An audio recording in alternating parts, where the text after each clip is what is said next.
कागल तालुक्यातील कुर्णी बंधाऱ्याच्या पिलरचे बांधकाम कोसळल्यामुळे मोठ्या प्रमाणात पाणी गळती सुरू असून यामुळे बंधाऱ्याच्या सुरक्षिततेचा प्रश्न निर्माण झाला आहे। याबाबत ग्रामस्थांनी पाटबंधारे विभागाला निवेदन दिल्यानंतर दुरुस्तीचे काम सुरू करण्यात आले आहे।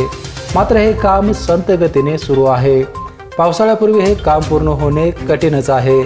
सध्या बांधकाम पडलेल्या भागातून मोठ्या प्रमाणात पाणी वाहत असल्याने उर्वरित पिलर ही कोसळण्याची भीती व्यक्त केली जात आहे। पावसाच्या पुरात हा बंधारा वाहून जाण्याची भीती निर्माण झाली आहे। त्यामुळे प्रशासनाने ठेकेदाराकडून लवकर काम पूर्ण करून घेण्याची मागणी ग्रामस्थांकडून होत आहे। बिपिनसाठी कागलहून सर्जेराव भाट।